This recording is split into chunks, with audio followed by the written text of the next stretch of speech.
Assalamualaikum dan salam sejahtera, Mutakhir edisi petang. Bertemu kita kembali bersama saya Dayang Fatihah di Sabah Hits Online TV. Kita ke tajuk utama. Pencapaian Sawi Kinabalu tertinggi dalam sejarah. Pembinaan Hospital Tawau membimbangkan Kristina. Jabatan penghubung antara Tambunan dan Keningau bakal dibina.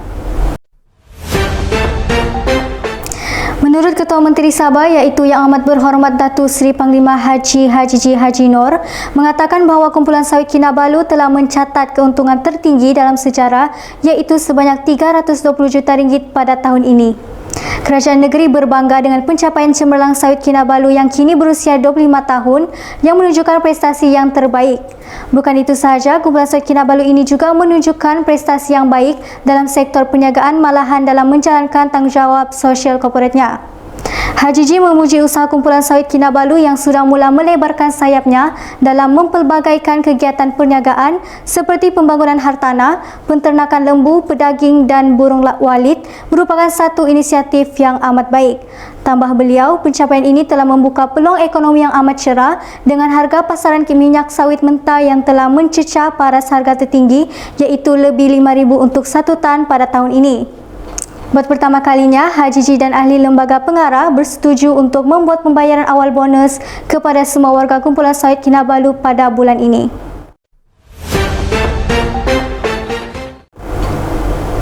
Menteri Pembangunan Masyarakat dan Kesejahteraan Rakyat iaitu Yang Berhormat Datuk IR Syahilmi Yahya berharap pembinaan bangunan baharu Hospital Tawau dapat disiapkan mengikut jadual asal. Sementara itu, Yang Berhormat Datuk Kristina Liu bimbang sekiranya projek berkenaan lewat untuk disiapkan atau disempurnakan mengikut tempoh yang ditetapkan. Syahilmi berkata kekurangan pekerja dan pelaksanaan lockdown tahun lalu telah menyebabkan kelewatan. Hal ini kerana pekerja dari China telah balik negara asal untuk menyambut Tahun Baharu Cina 2020 dan tidak dapat kembali ke Sabah berikutan pelaksanaan Perintah Kawalan Pergerakan yang disebabkan pandemik COVID-19. Kristina menyatakan bahawa kelewatan projek berkenaan boleh menjejaskan tahap perkhidmatan kesihatan kepada orang awam, khususnya penduduk Tawau memandangkan populasi rakyat Tawau kini semakin bertambah dan sudah pasti permintaan untuk perkhidmatan kesihatan daerah itu akan meningkat.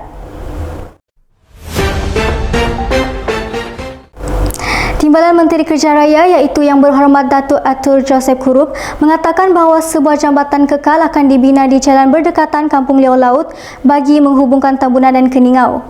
Menurut beliau, kos pembinaan masih dalam kajian dan usaha membina jambatan kekal yang boleh menampung hingga 60 tan itu adalah langkah jangka panjang bagi memastikan kejadian tanah runtuh di kawasan tersebut tidak berulang lagi.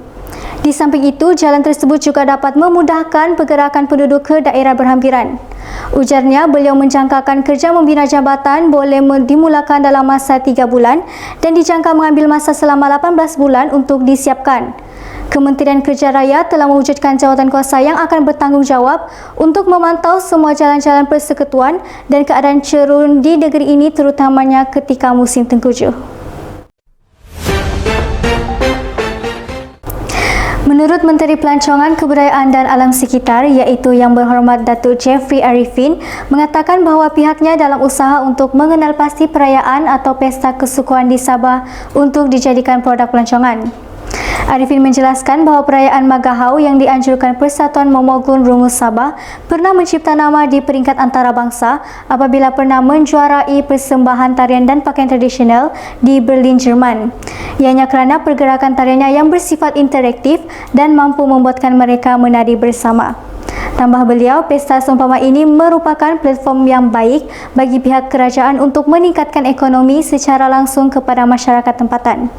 Beliau mengatakan kini tiba masanya untuk kita memperkenalkan produk-produk etnik rumus seperti kraft tangan, pakaian tradisi, produk makanan hasil tani dan sebagainya. Dalam pada itu, pihak Presiden Samora iaitu Yang Berhormat Datuk Jelani Hamdan telah memberikan jaminan untuk sentiasa menambah baik dari segi penganjuran pesta Magahau termasuklah merombak struktur zon-zon yang sedia ada pada masa ini. Sebuah kes langgar lari telah berlaku di hadapan lapangan terbang antarabangsa Kota Kinabalu yang dipercayai berlaku sekitar jam 3.40 pagi melibatkan seorang pejalan kaki tanpa identiti. Menurut Ketua Bahagian Siasatan dan Penguatkuasaan Trafik Ibu Pejabat Polis Daerah Kota Kinabalu, iaitu Deputi Superintendent Joe A. K. Hang berkata, kejadian tersebut disedari apabila seorang pemandu yang kebetulan melalui jalan tersebut ternampak satu lelaki terbaring dalam keadaan berlumuran darah dan pemandu kenderaan itu terus menghubungi polis menerusi talian 999 untuk memaklumkan kejadian berkenaan. Apa yang menyedihkan ialah tiada sebarang dokumen pengenalan diri ditemui, sebaliknya hanya sekeping gambar keluarga pada poket seluar mangsa.